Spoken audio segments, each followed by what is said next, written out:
السلام علیکم، میں ہوں محمد عمر اور یہ ویڈیو آپ تک یوٹیوب چینل کے ذریعے پہنچائی جائے گی۔ آج میں لفظ کیوں پر بات کروں گا۔ کہا جاتا ہے کہ ہمارا معاشرہ چند جاگیرداروں اور چند وڈیروں کی وجہ سے ترقی نہیں کر سکا اور دنیا سے بہت پیچھے رہ گیا۔ ہر بندے کی اپنی اپنی سوچ ہے، اپنی اپنی معلومات ہے، اپنا اپنا تجربہ ہے اور اپنی اپنی سمجھ ہے۔ کسی کے نزدیک کوئی ایک چیز بہتر ہے تو کسی کے نزدیک کوئی دوسری چیز بہتر ہے۔ لیکن سوال یہ ہے کہ کیا واقعتاً چند جاگیرداروں اور چند وڈیروں کی وجہ سے ہمارا معاشرہ پیچھے رہ گیا اور باقی دنیا کی طرح ترقی نہیں کر سکا؟ آپ اپنے دل پر ہاتھ رکھ کر اپنے ضمیر کو جھنجھوڑتے ہوئے سوچ کر بتائیے کہ کیا واقعتاً ایسا ہی ہے یا پھر اصل وجہ کوئی اور ہے۔ چلیں میں آپ سے اپنا پوائنٹ آف ویو شیئر کرتا ہوں، آپ پھر سوچ کر بتائیے گا کہ کیا میں صحیح ہوں یا نہیں۔ فیصلہ آپ نے کرنا ہے۔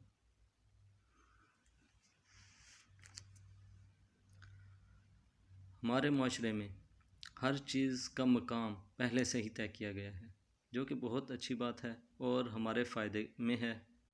ہمیں یہ نہیں سوچنا پڑا کہ کس چیز کو کیا مقام دیں اور کس چیز کو کتنا مقام ملنا چاہیے،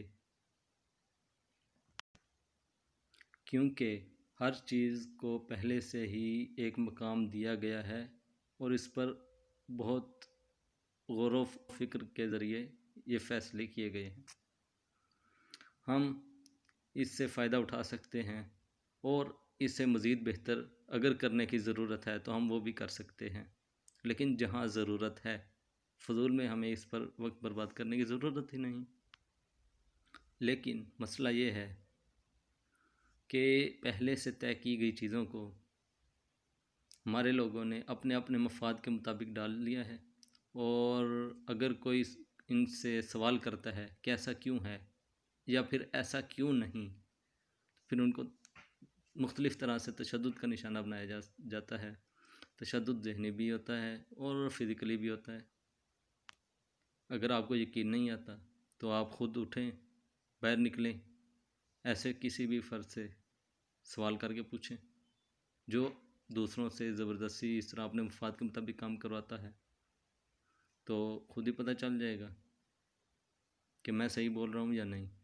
اگر آپ پر تشدد ہوا ذہنی، جسمانی یا کسی طرح سے بھی، تو اس کا مطلب ہے میں صحیح بول رہا ہوں، اور اگر نہیں ہوا تو اس کا مطلب ہے کہ میری معلومات کسی نہ کسی سطح پر غلط ہیں۔ مسئلہ یہ نہیں ہے کہ پہلے سے ہر چیز کیوں طے کی گئی ہے، بلکہ مسئلہ یہ ہے کہ ہر چیز کو اپنے مفاد میں کیوں اور کیسے ڈالا گیا ہے۔ ہر چیز کو سمجھتے کیوں نہیں۔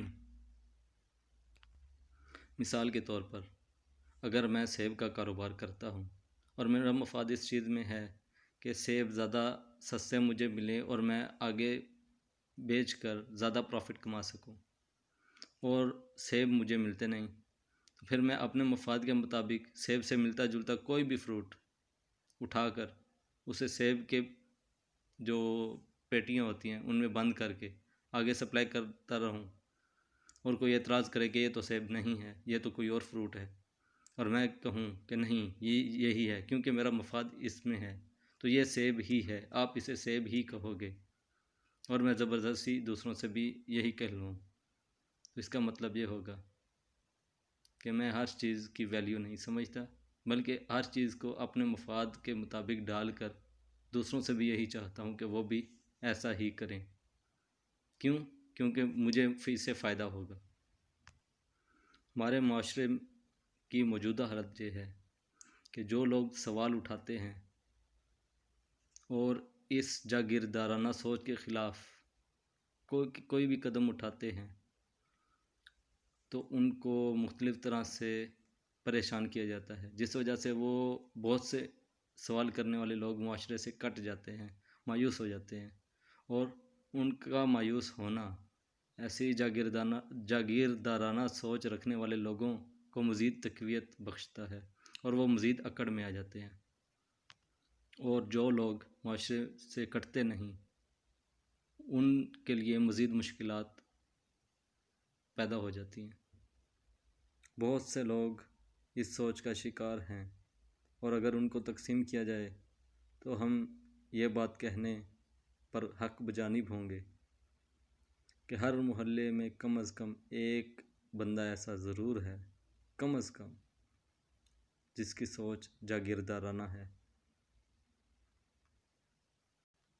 تو آپ سوچئے کہ اصل مسئلہ کیسے حل کیا جا سکتا ہے، کیسے اس جاگیردارانہ سوچ سے ہم چھٹکارا پا سکتے ہیں، اور کیسے ہم اپنے معاشرے کو امن اور ترقی کی راہ پر گامزن کر سکتے ہیں۔